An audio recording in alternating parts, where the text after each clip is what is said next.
Okay, I noticed that we didn't stretch out our top parapet piece of wall spandrel area. So let's go ahead and fix that right away. I'm going to do that by going to the top of steel and zooming in here and grabbing that and then just pulling that off until it's the correct width, touching those column edges. And we'll take a look at that in a full model view, and it looks good now. So let's talk about or think about what our presentation sheets look like. So we have the rendered view sheets, and I'll click to that, and then I'll do ZE to get to the zoom extents. And those already look pretty good. It's almost like, well, we really don't need to make any kind of adjustment to them unless we wanted to. Let's take a look at the, let me move my big head out of the way. Let's take a look at the sketch views. Those look fine. Now notice how we've updated our look without having to do anything. And now we have to figure out if our technical sheets are doing the same thing. So I'll look at our section view. And our section view has some new added information that's a little bit distracting. For instance, I'm going to double click into here, and I've got the road. So I'm going to hide that in view. And we've got the sidewalk, so I'm going to do the same thing. And that's also showing up here in the foundation plan. So I'll deactivate that other view and then activate this view and then hide these elements. Hide in view by element, hide in view by element. We don't want to do the category because we do have some floors that we want to have showing. So I'll deactivate that view. And that looks like our technical sheet now is updated. So we now have our stairway in place, or our railing system in place on the mezzanine, and that's shown up and been added to the drawing. Let's review our other technical sheet that has our floor plans on it. And you notice we still have to deal with those same issues about our sidewalks and that. So I'm going to go to this view, and I'll activate it, and we'll do the hide in view. It's acting a little bit strange. So I'll do hide in view by element. Once again, I'll roll over this again. Hide in view by element. Got another one here. Hide in view by element. We still have them from the other view too, so we're going to need to get rid of those. I'm going to deactivate the view. I'll go to this one now and double click on it, and we'll do hide in view by element. Whoops, I meant to do hide in view by category there.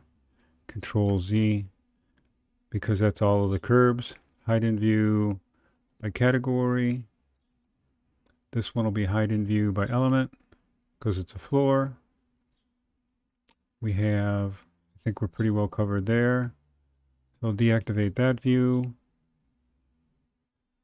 I'll come on to this view now. Hide in view. We want to get rid of all of those curbs. So we'll go category. We want to get rid of the floor. Hide in view by element. And that might cover it for that one.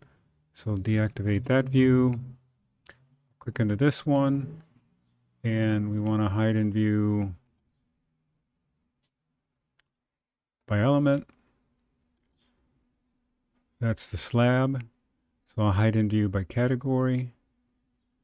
And that's that other sidewalk. So I'll do hide in view by element because it's a floor. I don't want to get rid of all of our floors. And we'll go ahead and deactivate the view.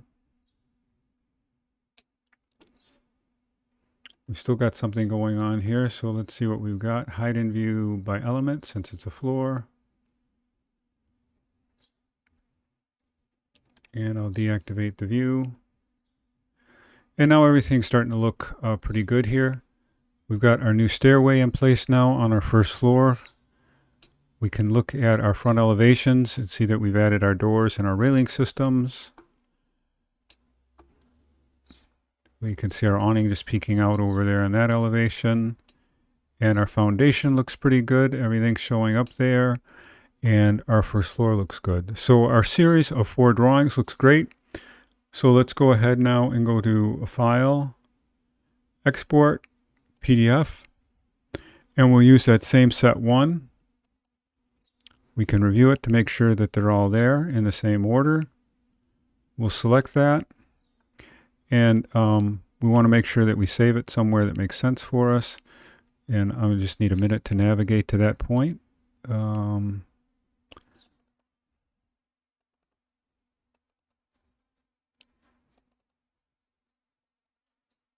There we are, and that's just CV5. That's okay. We're going to use the sheet sizes that there, and we're going to make sure we zoom 100% to size so they fit the sheets perfectly and don't lose their scale. And I think we're ready to say export, and we could save that for future sessions. And this might take a little bit to do, so I can hit pause. When it finishes, I'll come back. So I'm back. We have that same rendering issue again of the rasterizing, which is fine. It's just warning you that it rasterized some of the images. So I have that file now. I'm going to double click it to open it and then try to find it. So give me just a second here. And I'll drag it to our desktop so we can see it. And let me get back to my other screen here. And I'll zoom this to fit. So now we have our updated rendering with our awning, with our new railings, all of the changes we made. They're showing up on our sketch model, and we're updated on our 2 technical sheets. So you can see how once we've created these sheets, they're automatically updating for us, and it's really going to save us. It saves us a lot of time in production. So these are, with the addition of a narrative, suitable for submittal for CV5.